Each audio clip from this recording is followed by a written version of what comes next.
And we're live. Hello, everyone. Welcome to our virtual presentation of The Saint I Ain't with Bobby Johnston and our moderator, Colleen Dunn Bates. This event includes an audience Q&A, so to submit a question, just use the Ask a Question button at the very bottom of the screen. You can also vote for any questions you'd like for Bobby to answer, and they'll make their way to the top of the list. Also, please consider supporting Vroman's tonight by purchasing a copy of The Saint I Ain't. Just click on the green purchase button directly below the viewer screen, and it will take you to our website where you can complete your purchase. Yes. And Vroman's is the oldest independent bookstore in Southern California, and it's thanks to generous patrons like yourselves who keep our business running. So every bit of support goes a very long way.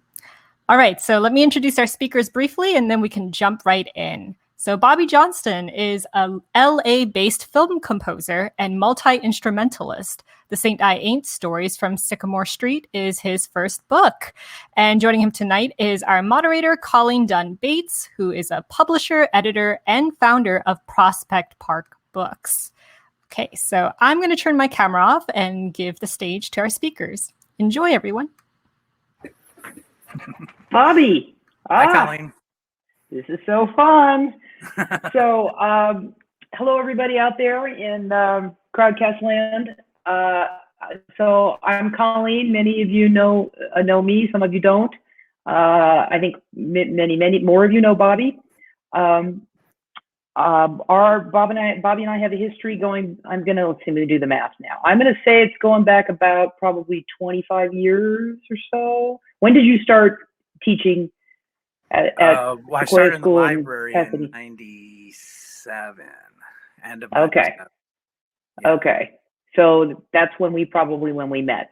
Yeah, 4 years ago. Because at 97, I had a 7-year-old at Sequoia, student there, and one about to head in.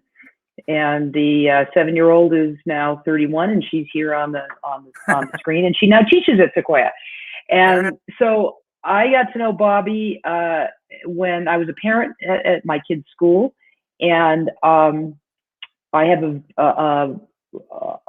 I knew him as a young, high energy, super fun guy that the kids loved because he was high energy and super fun. But I didn't really know you until we went on a camping trip. You were an assistant teacher with the little ones, but then you had a brief period with the 2nd, 3rd graders, if I recall correctly. My first year was the 8 to 10-year-olds.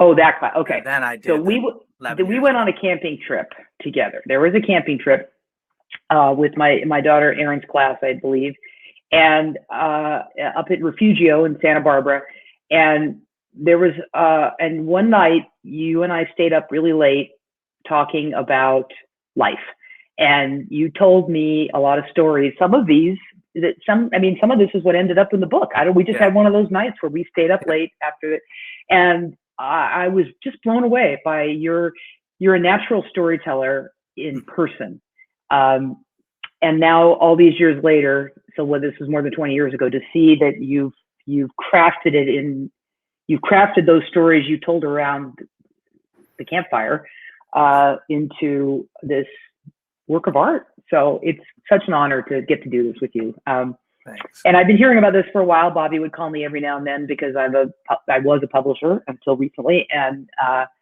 just for book talk. So it's been fun to see this book take shape. And so I watched your journey, from we all knew that's not where your heart truly lied. You were there to make a living. You had to pay the bills, but you were a musician then, and always a creative person. And saw you're able to make that transition from into making a living as a musician and a film and a composer. But apparently that wasn't enough for your creative process. How did you always write prose or for print, as well as composing for music? You compose music? Well, I think I was concentrating on lyrics then. I was trying to be Bob Dylan more than Dylan Thomas back then, And I think that's reflected in the book, the style of it and the format, the way it presents. I think that poetry aspect probably comes from lyrics. And, lyrics are a tough thing because of the brevity you have to have. And you have to say a lot with a few words. But they're also tend to be rhythmic and sometimes alliterative and that kind of stuff. So, I mean, I was always going to do this book as poetry for some reason. And it was really the first thing that I worked on was these stories as far as thinking about writing. My wife, Jamie, encouraged me at the time. 20 years ago, I started writing these stories. And then once I found Fomite and our vision lined up, Mark Estrin from Fomite suggested writing a few more. So I wrote about 5 more stories last year after, we decided they were going to publish it. So for the audience, Fomite is his publisher. Yeah, so, Fomite Press. Just so you guys know. Yeah. Yeah. So, I don't know. I started writing them with Jamie's encouragement. She had been giving me some books back in those days. I think she was trying to nudge me into, as you were saying, she had heard these stories and to write them down. And I was reading Bukowski at the time. I really loved his stuff. And then she gave me some great short story writers, at that time in the mid to late 90s.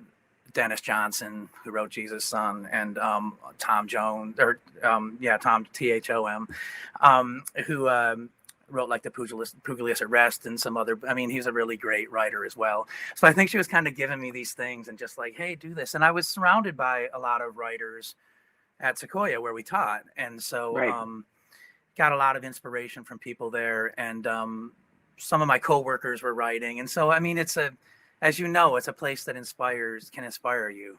And having friends around doing that, I just started writing. So that's how it all got on going. We're very lucky to have been part of that community and to still be part of that community because it really is for the students and the faculty and the parents. It always was. It certainly was in our era. There's just a lot of smart, creative people around there, and I believe that's still true. And giving people. Like Jeff Rod, who I taught with, he was writing at the time, and there were different parents there who were professional writers that would meet us at the structure in the morning and give us encouragement. And like Scott Frank gave us a book, Stephen King's book on writing, and Jim Caruso, and those, they were so down to earth and encouraging, even though they're brilliant writers, So yeah, we were really lucky to be in that atmosphere. Yeah. So, well, obviously, reading this book is, those of you who haven't read it yet, on the really practical, prosaic level, I'll tell you that it's really short and it's really inexpensive. So it's not a major commitment here. So, buy copies for your friends as well. And you can read the whole thing in one sitting, although I think you might want to spread it out a little because it does read very much like lyrics and poetry, but anyway, before we get into all that, so here's a basic question that I think people want to know. It presents as kind of a memoir. It's based on your life, but would you? And it's basically a series of linked stories, very short, told in lyric style. Fiction, nonfiction. How did you make your peace with how you call this? Is it? Well, I mean, I think calling it fiction instantly frees up your psyche in a way, and allows you to kind of explore your story. But when I wrote them, they were all just the truth, real names, like the whole thing. And so at that time, I sent it out to a couple places, and someone was interested in publishing it, and it kind of freaked me out because I had all real names, and it was all, and I kind of set it aside, and the composing started taking off, and then I just didn't really think about it again for a while. I didn't have time to between teaching and composing at night. So then I'll get a quick answer to this question. So then once we published it, I had already had fictitious names, and that freed me up a lot. So there's not too much fiction in the stories, really, except for the names and some literary devices like the best friend character is a composite of different best friends I had, just to give it that thread going through it. And there's a neighborhood dad who's kind of a composite of the perfect 70s dad. So was that the nice neighbor whose dog died? Yeah. Yeah. Okay. The Hinkley's. Yeah. Okay. Yeah. Okay. So there was a So little bit of this fiction, and so honestly, I had to do a little fiction to strengthen it, because when you go away from the truth, the stories aren't as strong.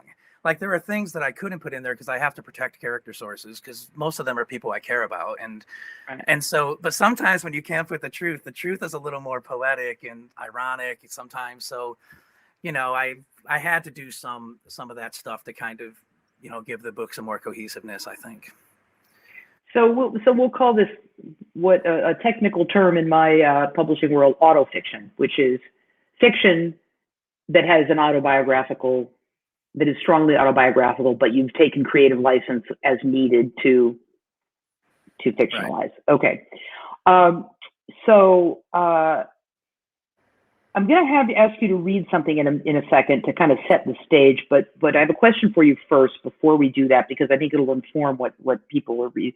It's the very first piece in the book called Sycamore Street, and you don't say where you grew up in the book, but can you say here? I mean, people can search it online. I'm only in New York. It's a small town. Okay. I'm close to the Pennsylvania border, about an hour and a half to 2 hours from Buffalo and Rochester. So it's down in the bottom of Western New York state. Okay. And it sounds like it was mostly it was a working class town, and you come from Irish immigrant stock. Were there other immigrant communities there? Sure. Yeah, and it was it's interesting because I think now, I know you're a former Catholic school girl. And now, when we were kids, we had a league. There were so many Catholic schools. There was like 5 different Catholic schools in town, and I think the European Catholic communities were very much separated in town, like the Irish Catholics lived in this area, right? And the Italians had their own, and yeah. But now it's all consolidated, and I think all the elementary grades are at the Catholic high school that was its own high school in town, and so it's. It is a dying factory town, really. On the edge of the Rust Belt, and it was a pretty bleak place at that time. And so a lot of these things that are in the book, I mean, it was a dynamic place, in good and bad ways at that time in the 70s, and like one of the earliest school shootings in the country happened there when that stuff was just unheard of, and that was on the news, and it was our school, and the student had gone to the same Catholic school I had gone to, and it was, there was a lot of heavy stuff going on around there, besides the neighbor parents getting laid off from factories and all that kind of stuff. So for a budding artist, it didn't seem like the place to stay to me at that time. No. So, all right. Well, so I think this would be a good time for you if you could read that first piece, sure. Sycamore Street, to kind of give people an idea of. Okay. Yeah. Look at that cover. Sycamore Street. When I walked out the front door of the house I grew up in, I saw undergarments drying in the wind, but not swaying. They were motion-resistant, tempered fortresses designed to cloak rather than cling. They were worn by God's wives, sisters of mercy, nuns. I felt I was surely damned for the passive misfortune of living in a house that faced uphill, directly toward the back balcony of St. Agnes Convent. Next door was St. Agnes Grammar School, where I was sentenced to serve kindergarten through 8th grade. You may know people who went to other schools, sharing classes with Bruce Springsteen or Stevie Nicks, but St. Agnes produced assailants, school shooters, and suicides. Next to the school, across a narrow brick road, was St. Agnes Church. It was an immense stone continent with 3 stories of stained glass and the school cafeteria in the basement. The block of the church was shared with the rectory where priests lived and the house of the church organist where I took piano lessons. The south side of Sycamore Street was inhabited by a handful of drowning families that were flailing in quicksand. One of those families was mine. That's it. It's beautiful. And, you make a reference to Springsteen there, but of course, as a giant fan, I read his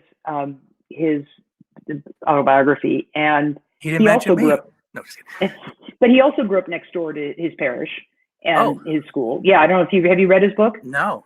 Oh, you should. Well, he grew up same thing next door. It's actually quite similar. You guys have quite a similar in the shadow of, and he also talks about the, I mean, it's very similar. And his place was a dying town too, and it was not glamorous. And so Yeah. obviously you guys shared that was part of the get the hell out of here mentality, which Right. you clearly had, that of get the hell out of here. And Yeah. did you know from a young age that you were going to need to get the hell out of there?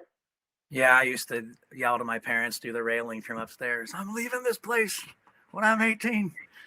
Of course. And did you left? All right, then we've got about 12 years. But, and did you leave at 18? yeah, I went in the military. I actually went around looking for some kind of job. I mean, my family didn't have a dime at the time, and I went around, couldn't really find a job in town, and that recruiter's office was there, and they tell you what you want to hear. You can do music on the weekends. It's like a regular job in peacetime. And I mean, I'm grateful that I did go in. I have lifelong friends from it, and it got me out west. I mean, really what I talked about was going to Los Angeles all the time. I always knew that I was going to end up out here. Yeah, and you did. So you were a musician. So music was a big part of your life from the beginning, right? I mean, that you were, as far as I can remember. Yeah. Yeah. So my parents had and our, those old radios, we had the radio in the kitchen while the parents are serving pancakes. And I remember being so young that I looked at the radio and thought, I wonder how they got those people in there. I'd hear music. I thought it was little people. So I must have been a very tiny kid. And I resolved that, I don't know how they're going to do it, but they're going to shrink me and I'll be in there someday. I went back to my pancakes. I had, it was just always, that's what I was going to do, That was what you're going to do. So, one of the things that is so, what I'm interested in is how, because the book reads, because these are basically lyrics. I mean, they're lyrics expanded into a little more prose form, but it's very much structured like lyrics, and they have that rhythm, and I'm a big, huge music fan, but I am so not a musician. But as me as a reader is almost hearing music as I read it. I wonder if you, when you were writing this, were you hearing music in your head? Like, is there a score in your head that goes with what you've written here? Well, I don't know. I mean, I definitely was listening for the meter, and I read them. That's why I was saying I probably don't need the book to read any of them, because I wrote them and recited them in my head as I was writing them with a rhythmic kind of thing, with meter and that kind of thing. I don't know. I think my music probably comes from the same place. I mean, there's a lot of trauma in the book, and I think before I started coming to terms with the cathartic part of it, I just, I always rationalized it like, well, I wouldn't be a composer without that trauma. I wouldn't be able to draw on emotions that easily, or that's, and that just kind of helped me get through and kind of push it aside, I think. So, I mean, I think the music and the writing come from the same place. But yeah, I don't know. I have a couple shorts that I did, like little videos, promo things that my publicist encouraged me to work on. And so it's funny how the music does fit with it really well and pretty easily. Well, yeah. I mean, I've wondered if there's an album. I mean, if you could see this as a double album coming out of this, because it just lends itself to that. Yeah. Well, you said that you just said the word trauma, which is a word that pops up, a lot, and it's really, I mean, you guys will see, those of you who haven't read it yet. Bobby did not have an easy childhood, and there's a lot of violence and there's a lot of bullying. And part of that, I know, I have a friend who grew up in a similar town, but in Massachusetts.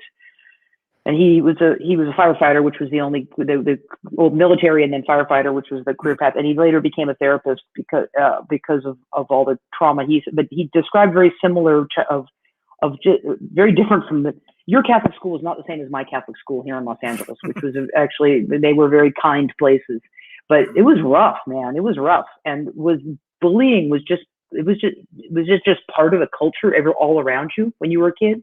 Well, I think being a male in that environment, especially, I mean, friends and I just laugh about it now. I'm like, you had to fight. Like, we all know it. We had to fight. I mean, eventually you could try not to, but eventually that was part of the culture there.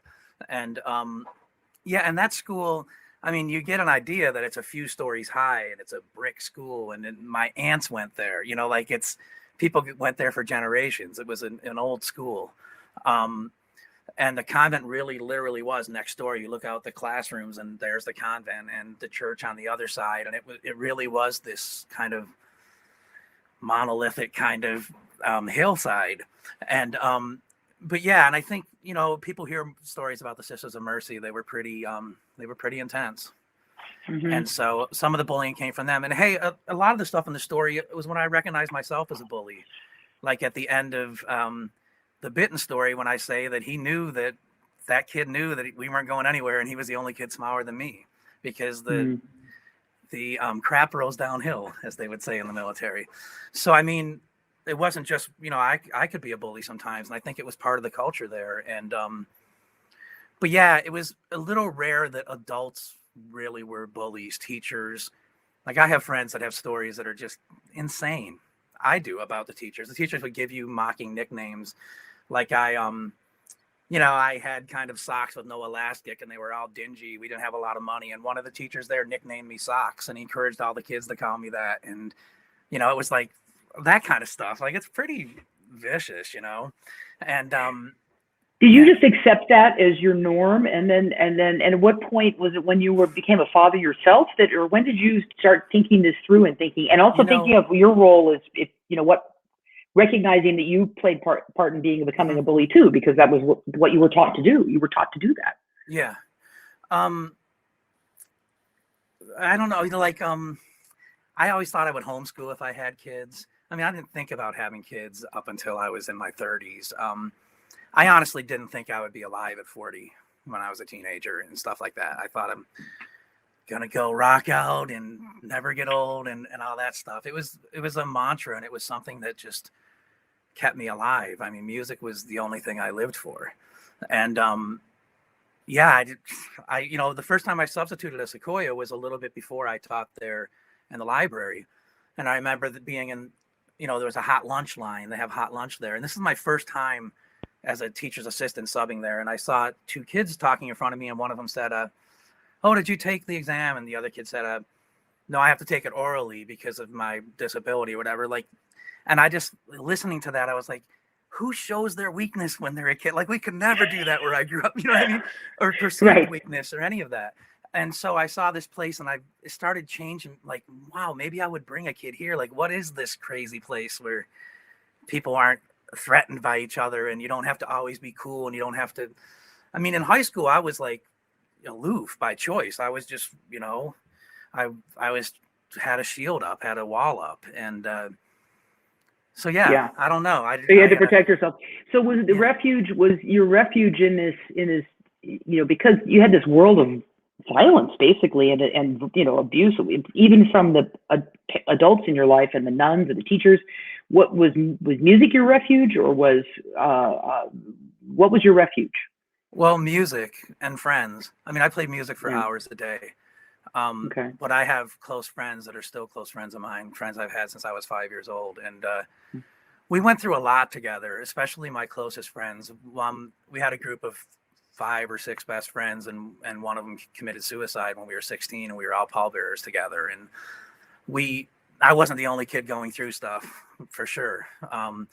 But it's galvanizing when you go through that with your friends, and when you're 16, 17 years old. It's also scary as hell. And it's like, you know, that kind of, like being a pallbearer, open casket, like 16 years old, it was heavy stuff. And I think it freaked out our parents, because I think deep down, a lot of them knew that there were others in our friend group that were pretty close to it.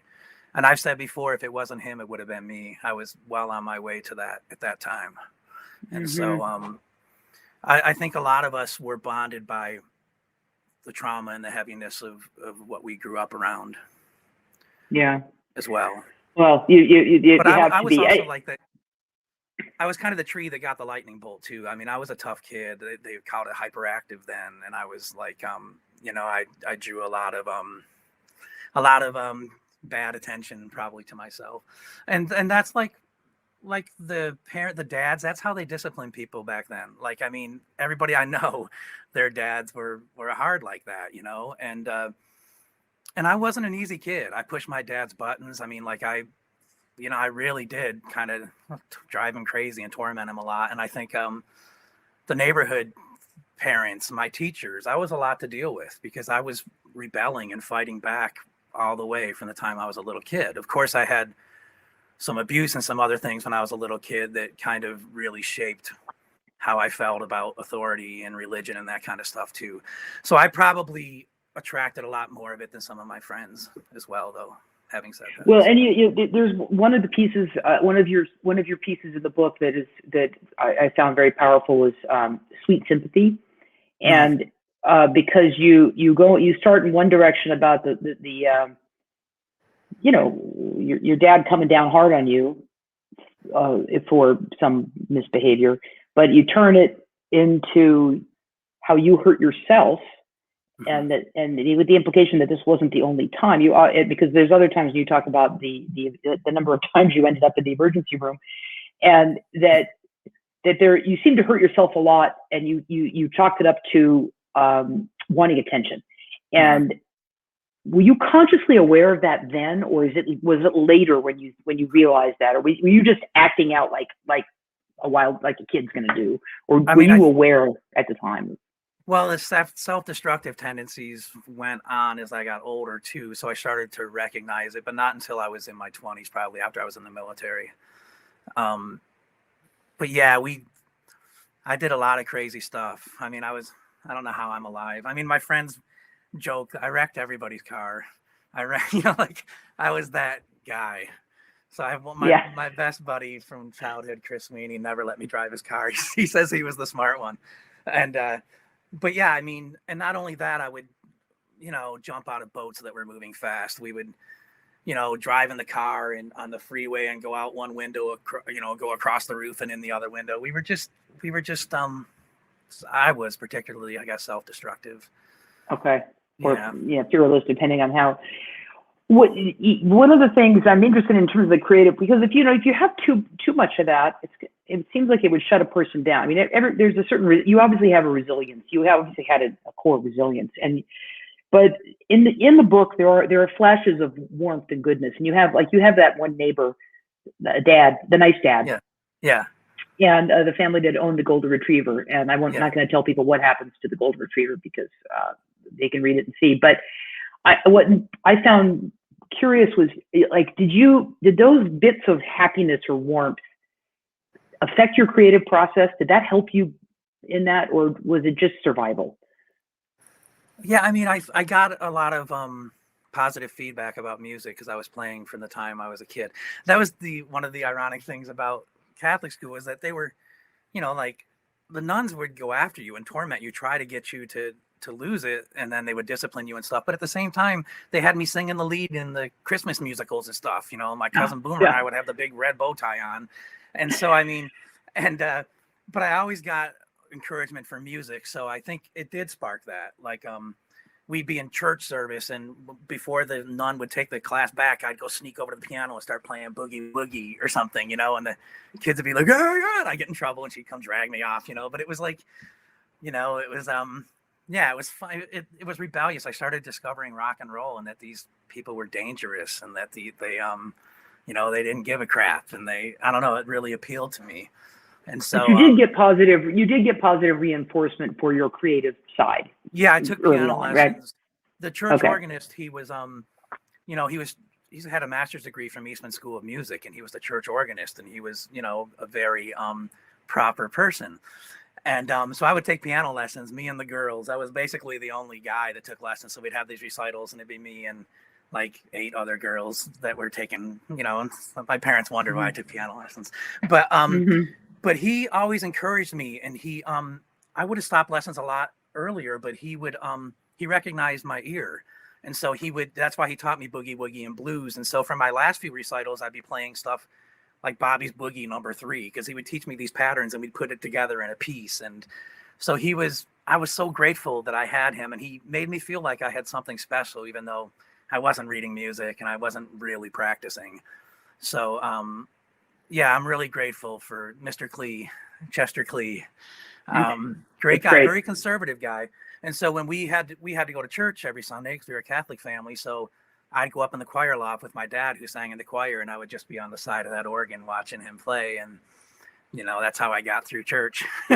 So, I mean, your dad sang in the, so your dad sang in the choir. Well, so because that kind of leads to another question I had, which is, many writers, you're writing yourself, but were you writing like for an audience? So when to back into this question, it seems like a lot of this is related to your dad, and as is so often the case,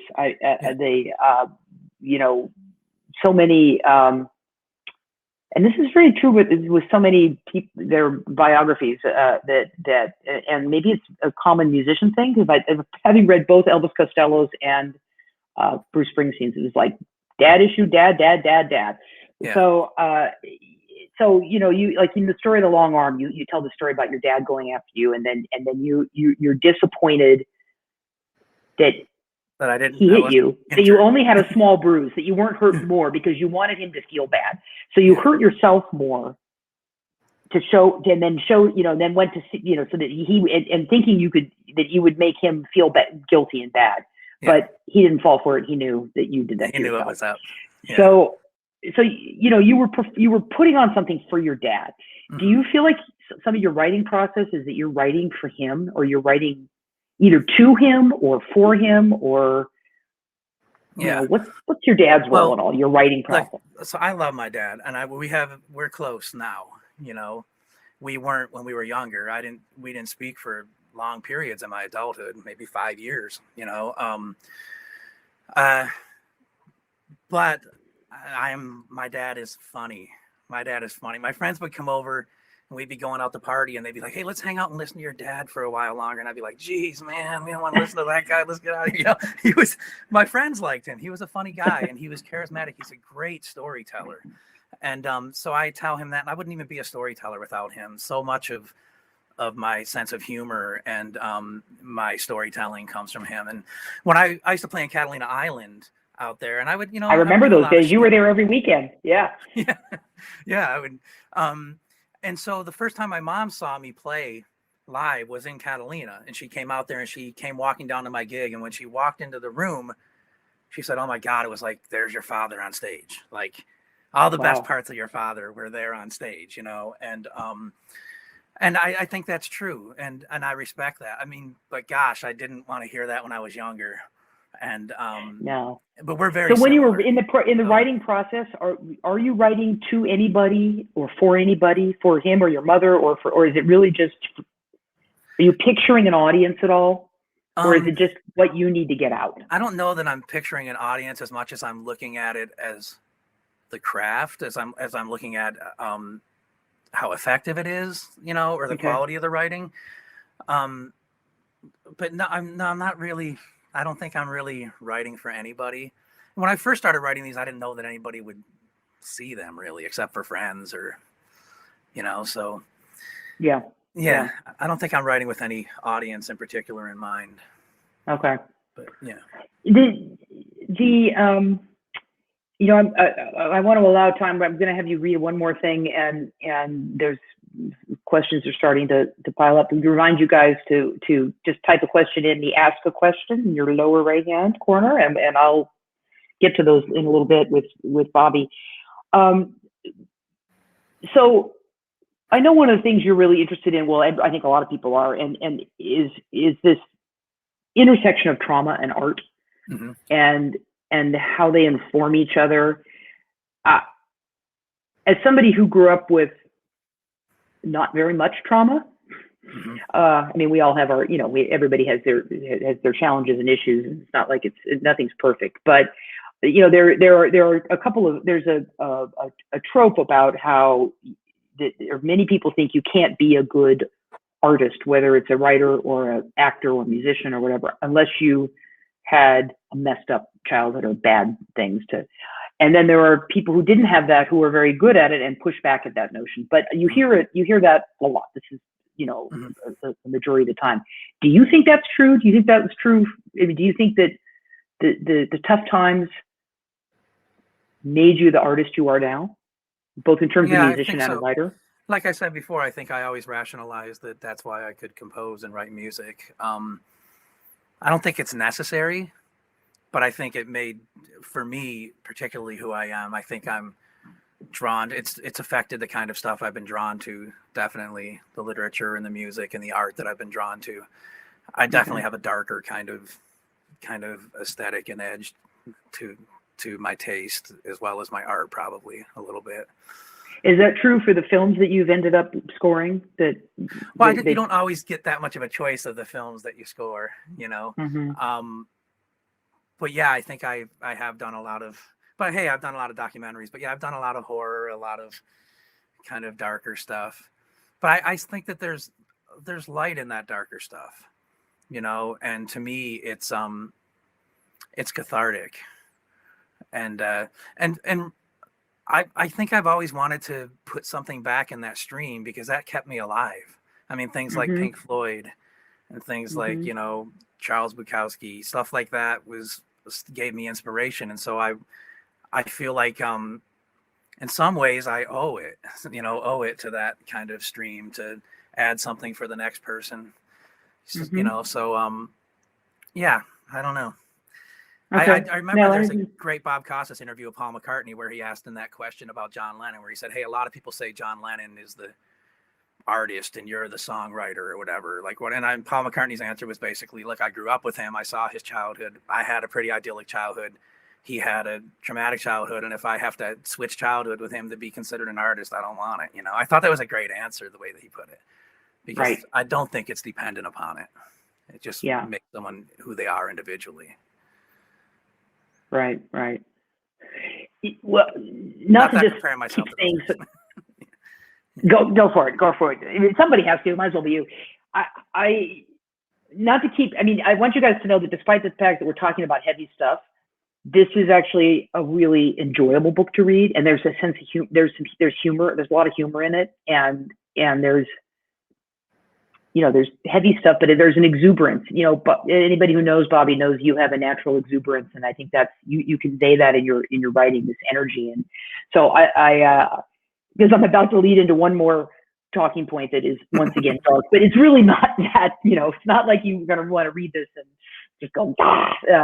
It's that said, there's a key story in The Saint I Ain't that deals with suicide, and your opening epigraph is a quote from Camus that calls suicide the one truly serious philosophical problem. And what I'm, you know, you obviously were powerfully affected by your friend's suicide at 16, and it will stay with you your whole life. But what I'm wondering was part of your process in writing this, is that your affirmation for living? Because, you know, and I'm going to lead into what I'm going to ask you to read at the end. But you know, is this your affirmation for living? This book? Yeah, because you can't change what made you who you are. There's no sense in even lamenting it. I mean, you just run forward with it, and you use it to do what you're going to do. And you know, you go on with life. Some of these things are a little part of this book. Like, they're really a little part of my life. You know, it's not the thing that defines me, or that. You know, I mean, it's been hard to deal with it. I've struggled with a lot of stuff from this trauma, PTSD over the years and that kind of stuff, but it's not, there's no sense lamenting it. And I don't know. I started taking classes. I felt differently about school once I got older and started taking college classes and stuff, and was exposed to all this stuff like Camus and all this great art and all these. And that's really what was inspiring me, was taking classes and just learning about philosophy and art history and literature and everything else. And so, I mean, there really was, you say exuberance, there was that exuberance to find out as much as I could and to read as many people as I could. And so that was really about the time that I started, you know, writing stuff. And really, I took classes to be a better lyricist. I never took music classes. I'm like, I'll take a class about anything except for music. And it was really about to write good lyrics. I mean, that's all I cared about. I dragged around, everyone called me Backpack Bobby, and I carried around this notebook. And I don't know if you remember, I used to use recycled paper bags, and I'd iron them into these sheets, and those are my notebooks. And I was just, I know. But it's interesting that you became a composer where the majority of the music does not have lyrics. Yeah. So that's, so I guess, did that partly drive you wanting to write this book, because your music is mostly wordless now? That it might be, but that was really, I started writing this at the time I started becoming a composer. So it's, yeah, I don't know. Probably not necessarily, but yeah. I just think that quote was really about, I'm gonna live, man. It's like, if are you gonna live or you're gonna die? Like one or the other. If you're not gonna die, get busy living. And so what came out of the escape of me getting out of my place, and look, I sacrificed 4 years in the military to get where I needed to be. And all of these things just gave me more and more drive. When I was in the military, I spent every dime buying equipment, and I moonlighted in lounge bands. And it was just my drive and my sort of positivity about who I was. I really wanted to get away from home and define my own potential and my own, value. And so that was growing as I became an adult. And so I met you at a point where I was pretty far down the line in that process. And I'm going to, second what our mutual friend Scott Frank says in the comments, that it is very funny and there is a sense of humor and an energy that is very life affirming. It's very life affirming, and I encourage you all to take that positivity from it. And on that, before we get to the questions, I'd like can you please read, it's very short, the piece that I think is so kind of sums it all up, is Elegy for Me. Okay. And actually funny is that this is the one piece in here that was a song originally. This was a song. It seems like it. It just sounded like a song to me. Yeah. I almost could hear the music in it, and so I probably don't need to hold up the book. I'll just do it for the cover. But Elegy for Me, the last story. Good evening, Father. I have to confess, I've got no convictions of faith to profess. But if you don't mind, I'd still like to be blessed, because I've got tomorrow hanging over me. So it's a short one. That it just slays me. It just, honestly, because that says it all. You're looking to tomorrow. You're looking to the future. You're saying, okay, I got to deal with this shit right now so I can move on to tomorrow. And obviously I grew up going to confession every Friday at Catholic school, same as you. So your language there is more meaningful to those of us who grew up Catholic, because, in a Catholic school, I don't know about your school, but every Friday at our Mother Good Council, we had to go to confession, and you'd sit there and try to dream up something to confess when you were, 9 years old. It sounds like you had a lot more to confess than I did, Bobby. Yeah. I don't know how many times I said I was mean to my sister. That's about all I could come up with. Yeah. But, I wasn't. Anyway, I love that, and I'd encourage you to if you haven't recorded that, have you recorded that as a song, or have you turned that into? Somewhere I have an older recording of it. I'd like to hear that as it's beautiful. Okay, so we have a bunch of questions, and let me. All right. Number one question. Hello, Bobby. Great way to represent WNY and the times of our day. So I'm guessing this is an old friend. This is from Darren Crower. Darren Cower. Yeah. Cower. And he's vouching that you are telling the truth. Question is, do you plan on making this into a short film? Do you see this as cinematic in some way? Yeah. In fact, I wouldn't have published a book without my friend Goran Dukic, who's a director and a writer. I'd shown it to him like 5 years ago after I sat for 5 years, and and he said, "Hey, you got to publish this. You got to publish this." And I said, "Yeah, but what about if we, wrote it as a screenplay or something?" And he was like, "Yeah, okay, but I think you should publish it." So, I worked on a pilot with him, kind of coaching me. Goran's the best, man. I owe so much to him. And if he would have said it sucked back then, I would have never thought about it again. And but so we ended up writing a screenplay based on it, and also a pilot, a television pilot. And but during that whole time, he would still keep, dude, you got to publish this. You got to publish this. So when COVID hit, that's what I just made it my project. I just never dreamed it would have happened so fast. I would have found the right publisher that quickly, and so but yeah, we have a screenplay. We have a mini series based on it. So hopefully So we'll you're be in the able to- process. that's Are you a- in development? You can just say you're in development, right? We're not in development, but they're complete. Sure you So, are. You're developing you're in yourself, development. so you're in development. I've got Goran attached. We've got a director. Yeah. You got somebody attached. The check doesn't have to have cleared yet, so you can still say you're in development. This is Hollywood, man.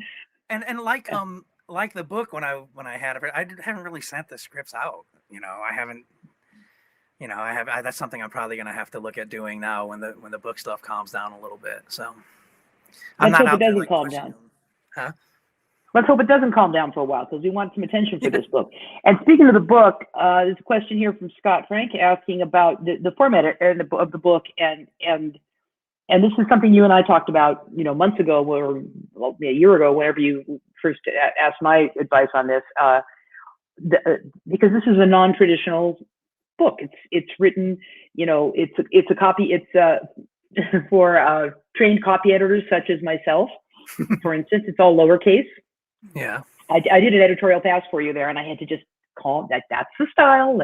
But you have a very particular style that is, like we said, lyrical, and it's told in meter, and it's very short, and much like lyrics. Did you start originally? He's asking, writing it more like conventional short stories, or was it always in this format? It was always this exact format. Okay, so you knew, you had it pictured in your head. Center aligned. Yeah. And the same with the grammar. It was always that way. Like I use colons, semicolons, however I want. I want to pause there. I want to delineate this or something. I like grammar. I don't follow many rules with this book, anyways. With this format. The original idea was that this narrator would be in his early adulthood and came across an abandoned typewriter and just kind of threw down his stories without thinking about it, almost like a confession, or a testimony or something. So I wanted it to have that sort of, spontaneous feel to it as well. Which you achieved. And it was risk. I mean, you're very lucky to have found a publisher that would do that. I think, the Random House isn't going to go for that. And so it's good to find a publisher that has understands the creative process in that way. Thank you so much. We have a question from Shari Majumdar about, do you still have friends and family back there? Or are there still? Did everybody leave your town? No. I still have friends and family back there. Yeah. And they've managed to So, and are you? My follow-up on that is, have you been nervous about what they're going to think about this? Yeah, that was most of the anxiety with the whole book, was really about my hometown, and they couldn't have been better. I mean, I love and appreciate how everybody's received this book, but I was nervous about it, and I did everything I could to protect character sources. Not that a lot of people would mind. Like, a lot of my friends love that they know that they were the character in this one or that one, but not everybody wants that. So I really felt like I had to protect people because, these people are important to me. My town's important to me. And so, there's a lot of people there, and I was really nervous about it. Yeah.